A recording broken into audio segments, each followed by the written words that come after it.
Hey, hey, hey, Cindy Gould here, and welcome back to Create Your Victorious Life, and welcome to the Spanglish World Networks on Zingo TV's channel 250 and 251.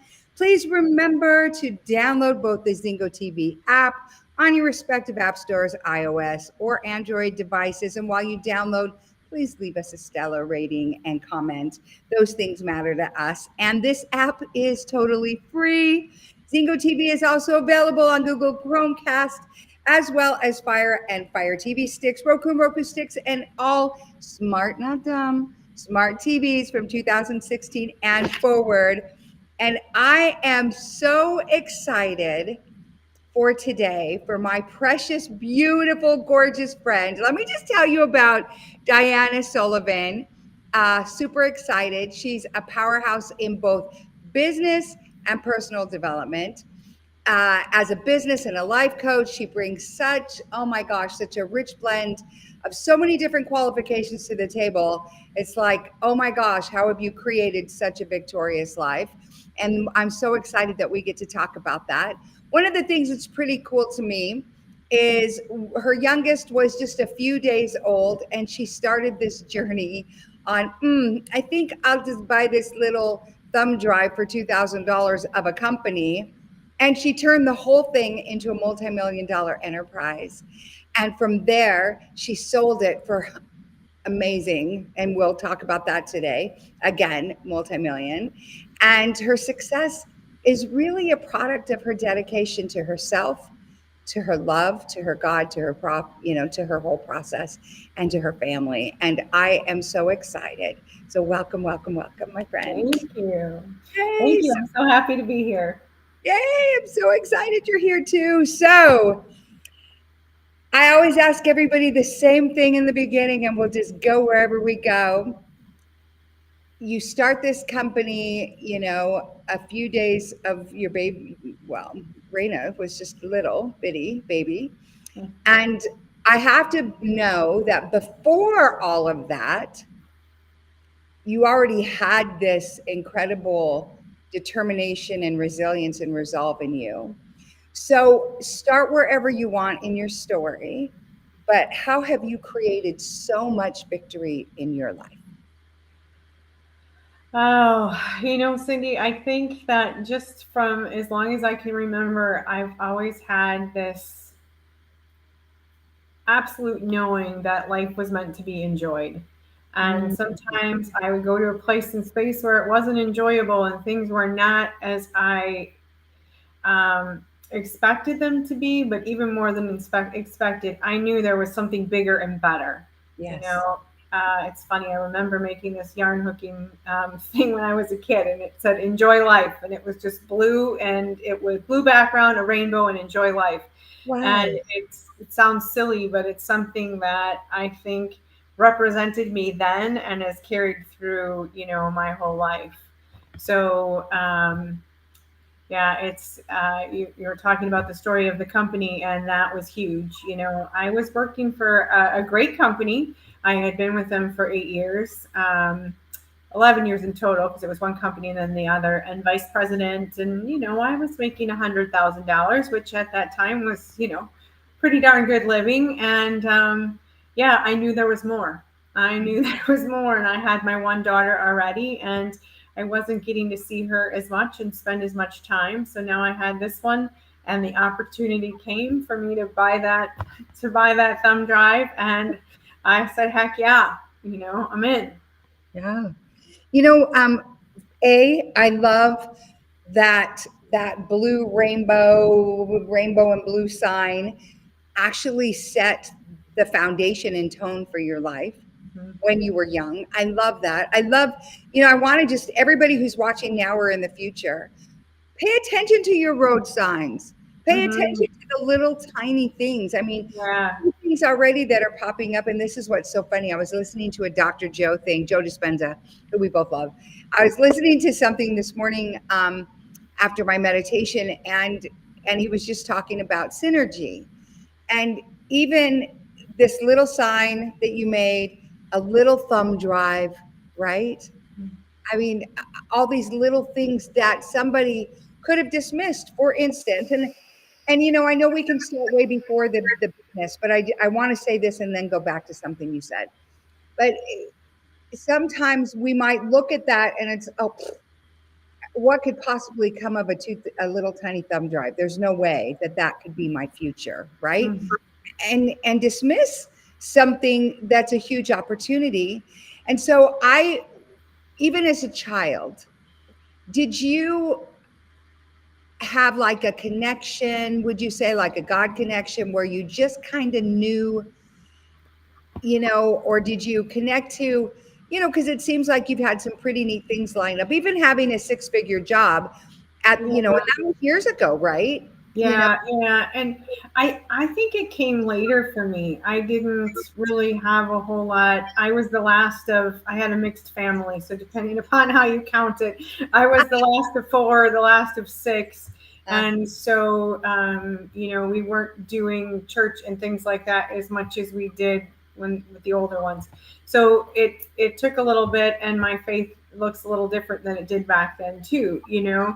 but I did always have a drive. When I was 16 years old, I was waitressing and, I was making like $200 in a weekend or $250 in a weekend. And, Wow.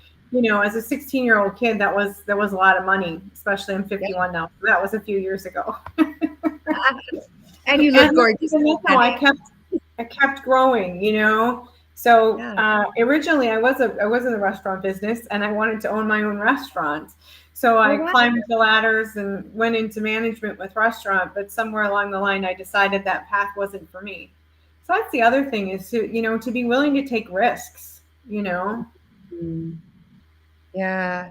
So where did you find, so you were willing to take risks, and you and I have similar, like I was waiting tables when I was 14, and I remember even my parents would come in and just put a pile of coins and things on my table just, for fun, or all those things. And I think that drive obviously is very similar. Uh But huh. where did you had to have grow some resilience. And one of the things I know about you, things that are foundational to you, are having joy Mhm. and harmony in your Mhm. life.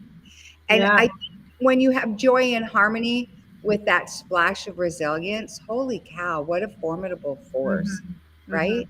Maybe Yeah. you, like, were there times in your life where you really just had to dig deep and, Oh yeah. Yeah. Yeah, there were a lot of really hard times, and I think they were part of how I had resilience.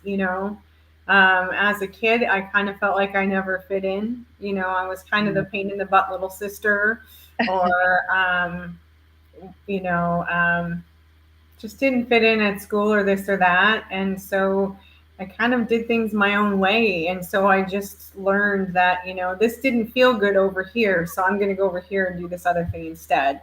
Is kind of how I think it began.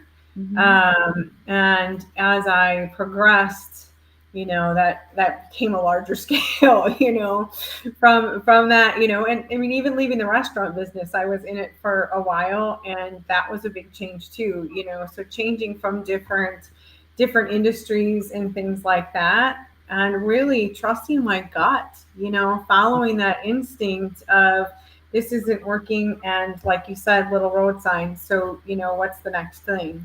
I stopped off for a bit between restaurant and my mortgage industry and did car financing for a year and a half. Oh, wow. And that was fun, but it's all, and of course I can look back and go, well, this taught me that and this taught me that, and kind of put it all together. So I think from early on it was, well, and learning the positives, the reframe from the positives that look like negative. That Yeah. restaurant job that I had, I wound up getting fired from. There was an older girl who started working there, and like some political stuff. Her dad was a big guy in our small community, and she and I didn't get along, and so I got let go. And what seemed really horrible actually took me to a bigger town and a bigger restaurant, which propelled my career in restaurant at that time. So yeah. So, you know what? You bring up such a really valuable point, because a lot of the plot twists that we have in life, I mean, you and I, because we're dear friends, we've talked about these kinds of things. And so, I love to go treasure hunting. Like when there's a plot twist, it's Yeah. like, here's the treasure in this. And yeah, you fall apart, you do the thing, you cry, you kick, you scream, you get mad, you vent to friends, whatever. I've never And done any of those things. never ever, right? And then when you look at it and you reflect like you just did, it's like what a big fat enormous blessing it was. and Mhm. and for me, I look at things like that, like, and you and I have talked about this, so where I'm at, and sometimes God will move you, and some people would say the universe or whatever, and for me it's like he hears my cry, he hears my heart, I'm not budging, and he's giving me all of the, throwing. I see it as kind of like when you're driving down, when you see that movie and they're driving down the road, and the car in front of them, they're having like the shootout, and the car in front of them's throwing like the nails on the ground and all this stuff, and God's throwing you all the ways to take the exit, and you're Yeah. still not taking it, and he's like, just forget it already, and just exits for you, right? Yeah. So when that happened in your life, and I've got my hallucination is, obviously it's happened more than once. I mean, for most people, there have been bigger little things. Yeah. Um, what did you do? Like, did you have children at that point, or were you not married or with? No. Okay, No. so you were single, and Hmm. you had planned on this whole life, like mapped it out. Hmm. What opened the door? I'm just curious to go from the creative restaurant world to auto finance. Um, I don't really know if I know. There was an ad in the paper, and the ad was written as though it was for a job, but it was actually for a course that was Uh, going to teach you how to do it. So I answered that ad, and I didn't want to do restaurant anymore. I felt like it was a lot of hours on my feet, and even if I had my own, I'd be working all the time. So I didn't want to do that. right, And interestingly, mortgage industry was, weekends. And then if I could go into the car industry, we couldn't sell on Sunday. So I would have Sunday. So it's interesting. So it was like a step right, down, or you could say a step up, right? In social right, life and stuff. right. And then from there, I don't even know. I think it was an ad too in the mortgage industry. And I started as a loan officer with, Okay. like no training and all of that. And it's interesting too, because that was my foot in the door. I didn't really do well as a loan officer. I did it for 3 years, and Wow. most people were making like triple what I was. It was all commission, but I Mm. still felt like there was something for me there. And then I went into, more the manager sales, and then the managerial side of things. Right. You know what's cool, from the outside looking in and hearing your story, I can see how, even going from restaurant to the car finance, learning Hmm. the ins and outs of all of that would be a great segue to going into mortgage, Hmm. and being a loan Yeah. officer, because it's still, even with, filling out the forms, doing the running the course, right? And making Hmm. things happen for, Yep. because one of the things that I love about you, one of many things, Dianna, that I love about you, is that I know that you put people over profit, and that you Hmm. put impact over income. And Absolutely. because you know that the income's going to be there, and I know that you lead with your heart, and with your intuition, like you really tap into, Mhm. okay, right step, left step. I mean, I love your processes, like every morning, because I have the privilege of getting these really cool Boxer walk arounds. I keep telling her we're going to create some kind of cool book or something from it.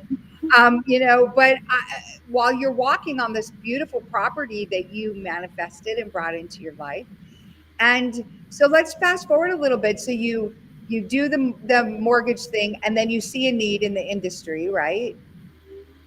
Mhm. And how did all that? Was it just like smooth sailing, or? Not really, not really. So I knew I didn't want to. I knew I didn't want to work that many hours, drive that far. Like all of the things. Having, I already had what my first child was two when my second one was born. So I now have a newborn and a 2-year old. So I want to still work, but not all a gazillion hours. I want to be able to have time with my kids. So I buy this thumb drive, I leave this job, And my first year was, I think, like $32,000 or something. It was my startup year, so it was minimal. Also, a year after I started, I got divorced.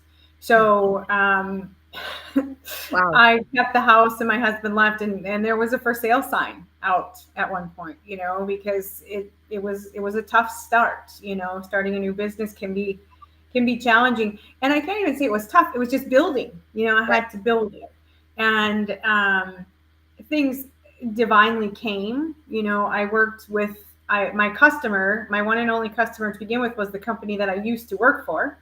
So, which was wonderful. Um, Yes. and then organically it blew up. He wound up in a good way. He wound up merging with a larger company, and they didn't have an appraisal management company that they really liked working with.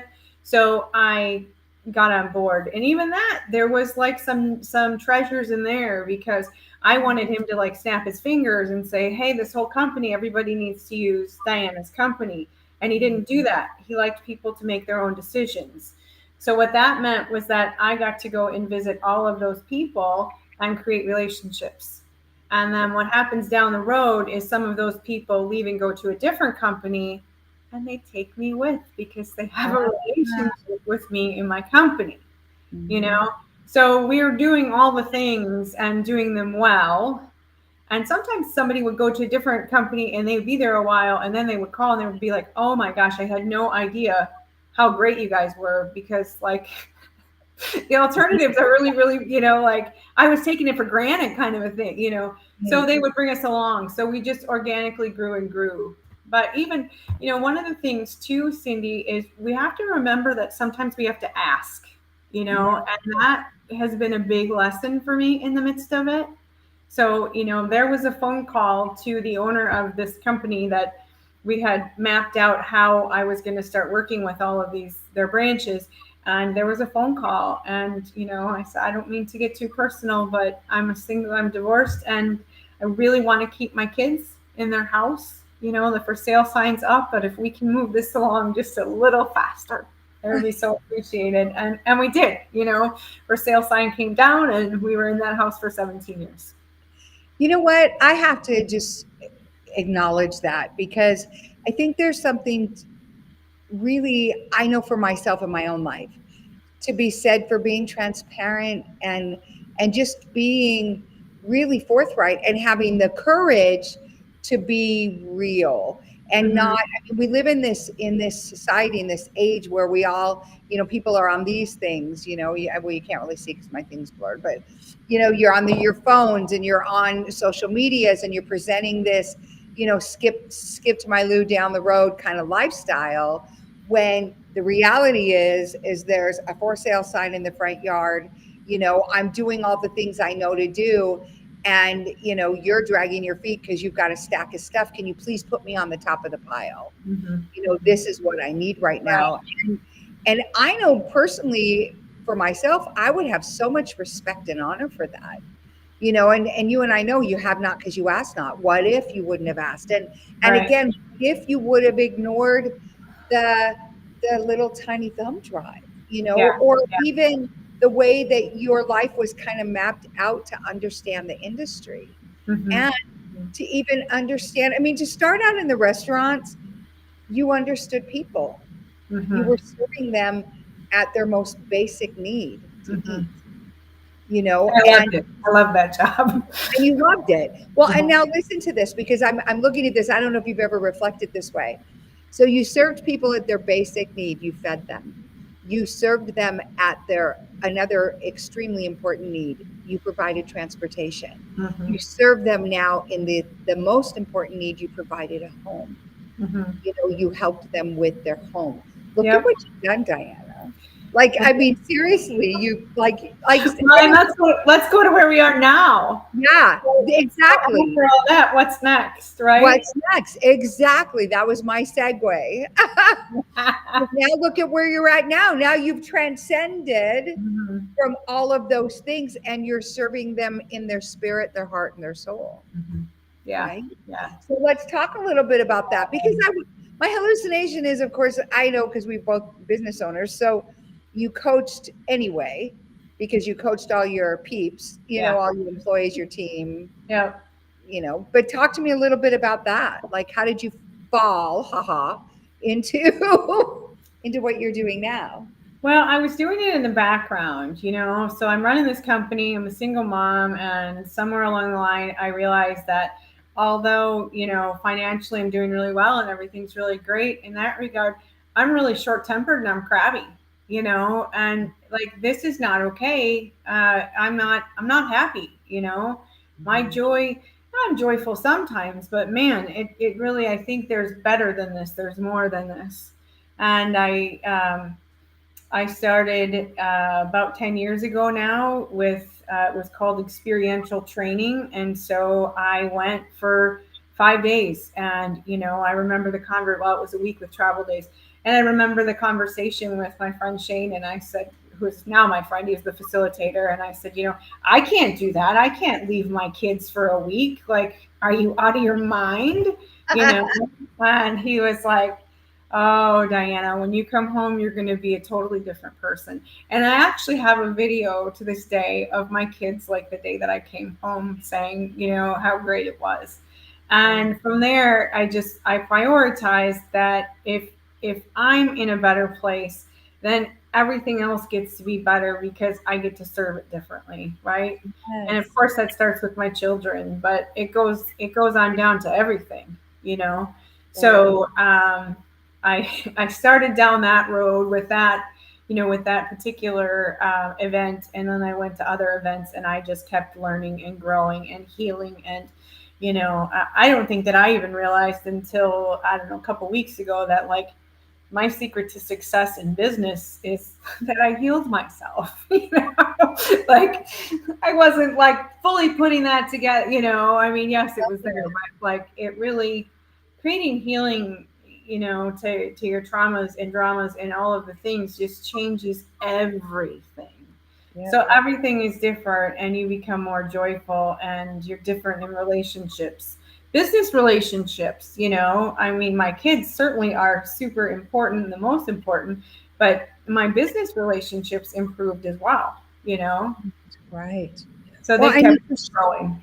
yeah, I mean, starting at home, because if you're being crabby and short tempered with your babies Mhm. and you see that reflected back in their faces, and then what happens? Then the shame and the other things and the Oh, excuses and all that, right? snacks, That huh? it all stacks and it all rolls downhill. So you start healing yourself. Here's what's interesting, because there's a lot of people that might be watching now or in the future that haven't even acknowledged that they have healing to do.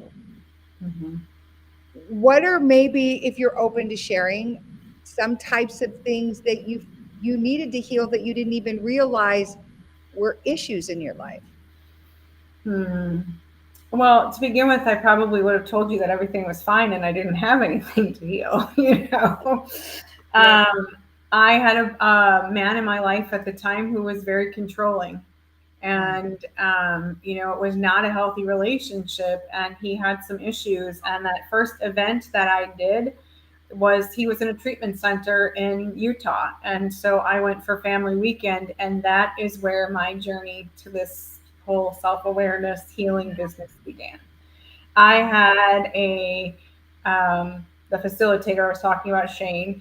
He was very blunt with me, and he said, Dianna, you're attracting this into your space. So if you're putting up with it, like, if this is okay for you, what's going on in there, So I had to take a step back and be like, oh my gosh, what's going on here? Do I have some self-worth issues, or, what's the what? And when you open that door, holy cats.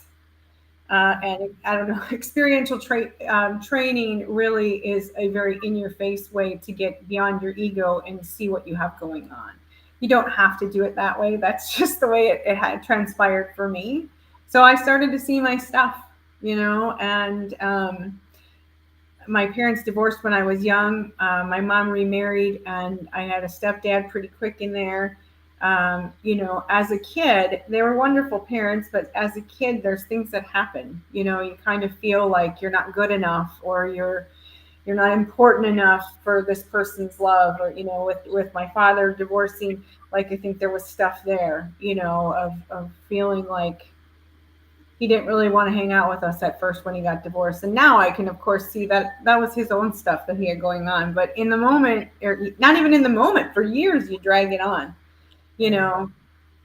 So being able to look back at those things and trace together that, this is where I am. And, now I can look back and I'm so grateful for all of those things, because that's the interesting thing too. Some of that propels you forward, you know. Oh, yeah. What I love about what you said too is I am so thankful and grateful to Shane that he had the courage to just say, "Hey, this is on you, girlfriend." And when you're in the midst, both of us having been there, in abusive relationships, in anything that's less than I'm doing great and stellar, right? When Mm-hmm. these things are happening, it's easier often to say, he's in addiction, like you said, or he's in the midst of this, Oh, or it's not this my is what, problem. It's his. yeah, it's so exactly right. It's so much easier than to say, oh my gosh, I attracted this into my own world. What's up with me in here? Because you and I both have the same, we're very similar beliefs as, everything we want is in the field. We're all electric beings. We attract, right? What Mhm. we, and as we think, we create. As we think, so we feel. And thoughts are electric and our feelings are magnetic. And so we're putting this out there and magnetizing these feelings to us, which, if you're already feeling you're not good enough, you're not worthy, you're not lovable, etc., because of divorce stuff that you Mhm. didn't even realize was a thing, right? Mhm. Then Yeah. you attracted into your life even the chick that betrayed you in the restaurants. You attracted into your life, right? Other Yep. things, and then this guy that you attracted, because what happens is we, as you know, as we magnetize, as we pump out these emotions, they go out to prove to us that they're valid, Mhm. Mhm. right? So Yeah. I love that Shane basically demanded of you to take ownership. He did. So now fast forward that into, so you're in Utah, which is ironic, even just because, I have family there and all that. And I have a brother actually that's in some kind of management at one of the biggest rehabs there. So I mean, in the country. So I mean, it's kind of interesting we're talking about that. But you're in Utah and you Mhm. have this awakening, so to speak, Mhm. right? What did things just start to line up for you, or how did we get here now? Um, no, not right away. I mean, in the moment you kind of like, oh wow. And it was funny too, because before I went to this event, there was a phone call that said, once you choose into this, your body is gonna want you to stay. We want to stay in our comfortable known. So I wound up getting bronchitis, but I so badly wanted to get out of this pattern that I was in that I went anyway, you know. And it's funny, during the event, I ruined Shane's shirt because I was so snotty and, like, hugging him because I was so sick. We laugh about that. But But no, it was really hard. And the first night I went back to my hotel room and I was like, oh my God, I'm going home in the morning. And then I said, just go to sleep and see how you feel in the morning. And then I chose to go in the morning. But, you know, um, there was it's back and forth. And as I'm sure as we do these things, there's chemicals that are released in our body. So yeah, our body is fighting us a little bit as we're trying to climb out of it, because it's used to having those endorphins. And what I'm talking about, are the controlling yucky endorphins, but your body is addicted to those endorphins. So you're like, there's this pull back. So you have to be so purposeful about moving forward. yes. So it wasn't just a clean, break from it. We wound up back together, and I thought we were headed in the right direction. We actually got engaged. Oh Uh, wow. and then some of the old patterns came up again. And then one day I said, enough, enough. And Good for you. Yeah, and so, but was very purposeful about replacing those endorphins with different kind of endorphins that were moving me towards the things that I wanted. And I kept going. I just kept on going. I kept going and I kept growing. So all of the things. Somewhere in there, I started doing shamanic healing, and I did some very intense, learning where we do it all to ourselves before we do it to other people. So a lot of healing coming from that, and then other modalities down the road. Yeah. You know what? You've said the word purposeful 2 or 3 times, and I love that word because we are full of purpose. Each one Mm, of us has a purpose, like a divine purpose. And when we're purposeful, and I mean it's so important, right? That we do that, but you were very intentional, with that, with your steps. And you know what? Of course you guys stayed together because you both went to try to heal the relationship. I mean, of course you did that. And there were still more things from a healing place. Like I look at it this even as a strategist and a coach, and from the outside looking in, and I think, well, how beautiful, because you you left no stone unturned, right? right. That Yeah. relationship. You moved forward, and from a healed place, Hmm. chose Dianna.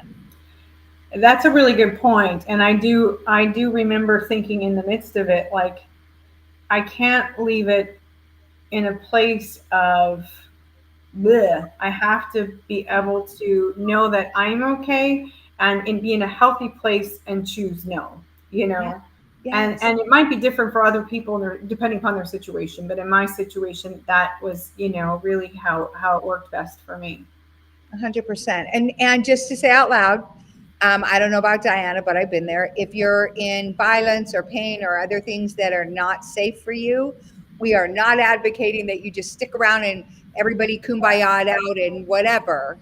Keep yourself safe and do the That's, things that are right. But I totally, when you were talking, I was like, that was purposeful. mhm. Even that, you healing and doing that, because sometimes here's what's so interesting, and I know you've seen this in your work and with people in relationships, and even maybe in your own life. Sometimes we're so maybe even addicted to the dysfunction because we know the rules, right? We know Yep. how to keep those balls in the air. We know what words to say. We know how to manage Yep. that. And that we're still willing to be stuck there, right? Right. Yep. Instead of going towards the freedom that's on the other side of that fear, or healing. Because a lot of times we say it's on the other side of the discomfort or the fear, but in this conversation, what I'm really hearing is it's on the other side of that healing, or on the front side of that healing as you're walking through your healing. Right. Right. Yeah, and I think, like you just said, when you're in the midst of it, you feel like life is so hard and you've figured out how to do it. So I'm not going to try to do something else. I've Right. finally figured this out, as opposed to the realization that there's something completely different on the other side and you don't have to work so hard, Right. And I think that right there is a good lesson too. And I don't know that I've ever identified it as such, but as you move and grow, I mean, that was a big deal, right? That we're talking about. But Right. even after that, littler things where, okay, I'm going to let this go because there's something even better on the other side of it. 100%. And Hmm. things that you fought for to keep, like stupid things, even, just like whatever, Yeah. like cake, I mean, or whatever. I'm not saying don't eat cake, trust me. But you know what I'm saying, right? Just Yeah. even Yeah. one of the things that's really interesting is that even if metaphorically, if you go back and look at your life with from the restaurants, Hmm. right? And to going to something completely, you had to hard pivot to go from restaurants to car finance, right? Yeah. Yeah. To go from service and serving people face to face, belly to belly, to being in a cubicle or an office, I mean, that kind of thing, right? So I Yeah. look at that. So let's fast forward though, just in light of time, because I want to hear people about all the beautiful things that people hear about, all the beautiful things that you've created and that you're doing now. Because you've taken all of these wonderful things, and I know that you're a life learner, I know because we do some of the similar things together, from the Neuroencoding Institute to, Spark Your Rock Star with Carolyn and Jason. And which has been a fun thing for me to be able to connect with you at both places. Um, how you continue to learn and you bring what you learn to your girls, to your children, as well as your family and your people. But Mhm. what, because you recently had a really cool event. So what is it now that you're coaching? What exactly is it that you're bringing? Like if I were to say, hey, I need a coach, you know, Well, I think where do I begin? I have a really big toolbox. I have a lot of different tools in my toolbox to help people, but I think the number one thing that I want to do is to help people to find their joy again. So what does that mean and how do you do it? right, Um, to me, joy happens when you're in your purpose, when you're divinely led, when you're in connection and in alignment with the divine. And when you are, everything is, people at first think it's something is a coincidence. It's not. It's a synchronicity. It's leading you. It's telling you. It's the universe winking at you, saying, hey, you're on the right path. And so to help people to be able to get in that place and space, and in my opinion, what's going on there is when you're not aligned, you're there's some there's something to heal that's standing in the way. So if I can help them to heal what's standing in the way, then they can, find their joy again. And we call it programmed. We've been programmed for years and years and years to live a certain way, have certain beliefs, do certain things, and I mean, just in the way of money, you could take scarcity, I mean, there's such sure, a lack consciousness, a scarcity consciousness, where people think that, people have made an art out of, making less money and how to survive on less. And I mean, if that's your thing and that actually makes you happy, more power to you. But, I enjoy traveling and having fun experiences with my kids and doing things. me So too. I don't want to live that way, So if that's what was bred into you, let's release that. Let's look at it. Let's let it go. And, I said earlier, a lot of my stuff early on was in your face. And typically that's not the way that I work with people. It's more of, kind of working them through it. And, I love to work with people who have this kind of curiosity of, I know there's more.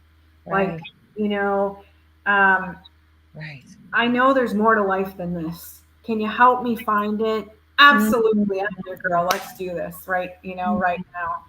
And so I just did a retreat and it was really interesting because the weeks leading up to it, when you're in your purpose, number one, you're divinely led, and number two, the universe is conspiring to have it be successful. Yep. So it was Right. one thing after another that was just absolutely perfect, putting it all into place, Mm. including, this is my first retreat, and the day before, flowers from two of my friends and 15, 20 texts, the night before in the morning. I mean, I was so supported. I felt so amazing going Right. into it. I never doubted what I was saying or what I was going to do next or anything like that. It just all rolled because I'm living my purpose. I'm doing my thing. Yes. Yes. Yeah, it's wonderful. It's exciting and it's fun. And I have I like you said, I've been coaching for a long time, owning my own business 15 years, vice president in my company before that. I've been teaching and training people for a long time. And so it's not new, but I have some coaching clients right now, and they're exactly what I'm talking about, where I know there's more, but how do I get it? And I am just elated to walk through that with people and help them to, let go of their limiting beliefs, let go of any ideas that they're anything less than worthy. And, we were all taught that. I don't know why, but we were. So let's, Right. work on how to throw that out the door so you can actually see yourself through the eyes of God and propel and just go forward. Do it. You know what? I love, because you and I have very similar um, guiding purpose points. Like both of us I think at the end of the day, our biggest thing is, when people ask me, what are you, Cindy? I'm a joy catalyst. And one of my biggest things at the end of the day is really helping you to find your joy Mm-hmm. and to find your love, Mm-hmm. period. That, I Yeah. mean, those are the two bottom lines, right? And so when I hear what you're saying, one of the things that people ask is like, what's the difference between happiness and joy? What would you say? Mm. I think happiness is temporary, and joy is a little bit more robust and comes from somewhere deeper. Yeah. Well, and happiness is conditional, right? I mean, I'm Yes. happy when, I'm happy if, I'm happy, I'll be happy when, I buy that home. I'll be happy when I Yeah. get that raise. I'll be happy Yeah. if I drop those 10 pounds. Then I'll really be happy because I'll fit into those jeans without having to lay down and zip them up. I'll be, right? And all the things. And joy, like you said, it's not conditional. Joy is a hump. It's part of the threads of the fabric of who you are, Yeah. right? Yeah. And that's So part of, what I get to teach people too is the whole idea of, that comes from within. So this idea that everything is, conditional. If you understand the magnetism and all of those things, right? Like it's all just a reflection of what's on inside. right, right. So fast forward. So let's say that you, and because I'm being very deliberate on this, purposeful with this, because I want people to hear this that are listening now or in the future. Because whenever you're listening, it's exactly when you're supposed to, right? Mm-hmm. So let's say that you meet somebody, like one of the girls that came to your retreat, and that they're playing small and they're afraid and they're really walking more in dread than in joy, Mm-hmm. Mm-hmm. you know. How would you, and I don't want, obviously people need to hire you to know exactly all the tips, tools, and techniques. Right. What are some simple things during the day that somebody can do to really up level where they're at and to start to install or reignite the joy in their life? It is very personalized for each person, of course, but something that I feel is really universal is it's simple is the gratitude journaling, So 5 minutes at night and 5 minutes in the morning, I think Yeah. it can be life changing, and even if you're running that I'm not worthy program, when you start to get into gratitude, that will slowly shift. So I feel like that is super important. And people will say, if I just went to bed and did it, why am I doing it again in the morning? And won't it be the same? And it can be the same, but I don't know. For me, it's typically different in the morning than it is at night. And if you're having trouble sleeping, start the gratitude journaling at night because I bet you any money it's going to shift you. And it's 100%. something that you and I have talked about, a bunch of times because we fall into the trap is consistency. You can't. I think sometimes people listen to some of these things and they're like, "Oh, right, that's her big, that's her big fix, gratitude." But guess what? It works. I'm living, walking proof. But you have to be consistent. And when something seemingly bad happens that day, don't forget, you still get to do your gratitude. And eventually you might see that thing that happens, like we talked about earlier, different, you know? Yeah. Here's the thing that I love about gratitude, and you and I are both really good proponents. There's a couple of scientific things with it. First of all, whatever you focus on, that's where your thoughts are, that's what you're creating. And so when you focus on the things you're grateful for, and I have a really huge gratitude practice. So for me personally, the moment I wake up, everybody hears this on my show multiple times, and you're going to continue to hear me. I love my Melaleuca cinnamon essential oil toothpaste. And that's and I brush my teeth with it, and it reminds me of when I was a kid getting cinnamon sticks, which I thought the little Richie Rich kids got them, and I loved it, and I was excited by it. But when you start with even those things, you start to stack it, and Mhm. scientifically, this is what happens. Yes, so simple. Yeah, and so what happens, and I can see, Eduardo, you went from 9 minutes to 2 minutes. Holy smackadoodle.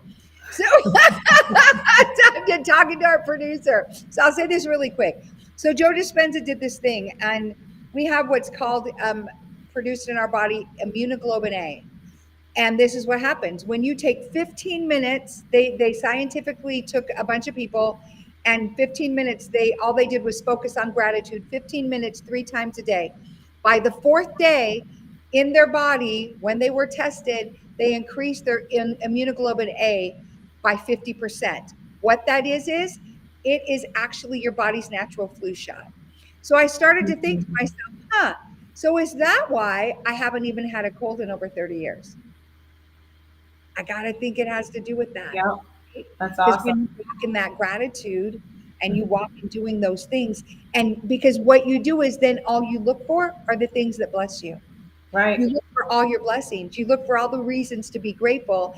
And then your brain and your heart go out and find more things, and you're given, God gives you more things to be grateful for because that's what your focus is. Yeah. And Can I add one thing in there real quick? yes, yes, Yeah, and I think the key too is if you need to start small, start small. You five know, minutes. because I think that sometimes people are they might not be in we're up here where we are right now because they might be coming out of something hard or and we don't have time for that. But goodness knows both of us have been through some stuff, and it didn't start the first day with us going, "Oh my God, my life is so great." It was like, okay, today I can see that this one thing was good, but you got to start somewhere. So Got to if you start start somewhere. and you stack, it's 100%. I that's love where that. consistency comes in and it blows up eventually, so 100%. I love that. Thank you. Yeah, just take a little bite and just keep going. And the yeah. 15 minutes 3 times a day isn't something you do forever. You do it to jack it, spike it, and then you just be consistent like your 5 minutes twice a day. But yeah, absolutely. Just take a little bite. Just do something. Anything to be grateful for. The fact that you could put $5 of gas in your car today when you Yeah. might not have been able to yesterday. That Hmm. kind of stuff. Our So bodies too, oftentimes, our bodies are amazing. If I yeah. can't come up with something like, oh my gosh, look at this system that has this computer and this, Yes. like all of these things in it, it's good Yeah. stuff.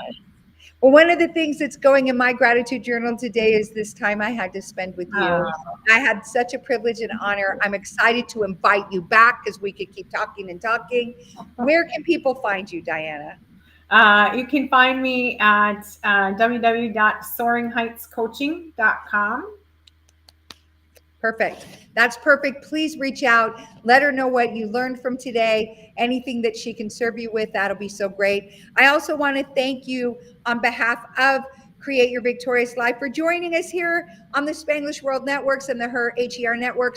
You can also find us on the Spanglish Radio, which is spanglishworld.ca for all the news and programming. Spanglish World, watch it, hear it, read it, download it, and live it. Thank you so much. And Thank go out and you. create your